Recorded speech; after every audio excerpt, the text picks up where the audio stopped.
Hi మిత్రమా, Bible భాషానికి స్వాగతం. బంగారం కొత్తదే బాగుంటుంది.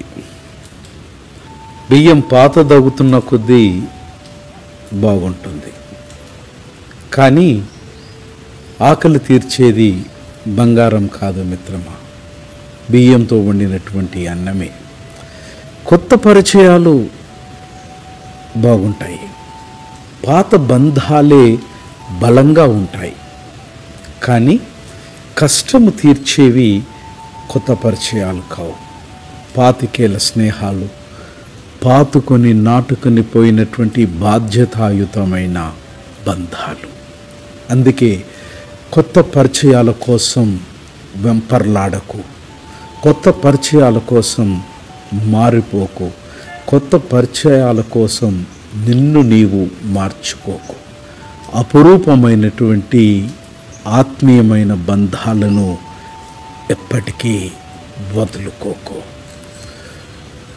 మనిషి జీవితంలో ఆస్తి అంతస్తులు ఉన్నాయని ఎగిసిపడకు మిత్రమా, ఏమీ లేవని అధైర్యము పడకు మిత్రమా, ఎవరూ లేరని బాధపడకు మిత్రమా, మరెవరో ఉన్నారని అస్సలు గర్వపడకు మిత్రమా.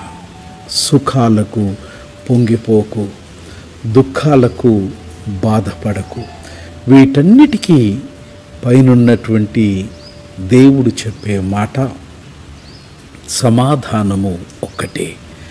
జీవితములో ఏది కష్టము, నష్టము, దుఃఖము, ఐశ్వర్యము, సంతోషము ఏది కూడా శాశ్వతము కాదు అని దేవుడు సెలవిస్తున్నాడు. ఇటు విషయం పవిత్ర గ్రంథమైన బైబిల్లో మనకు సెలవివ్వబడ్డట్టు సామెతల గ్రంథంలో ఆస్తి సంపాదించుకొనుటకు మిక్కిలి శ్రమపడకు, నీ స్వబుద్ధిని దాని యందు పెట్టకుము, అది నిశ్చయముగా రెక్కలు గలగా వాని వలె ఆకాశమునకు ఎగిరిపోవును. శాశ్వతమైనది, నిత్యమైనది దేవుని యొక్క ప్రేమ.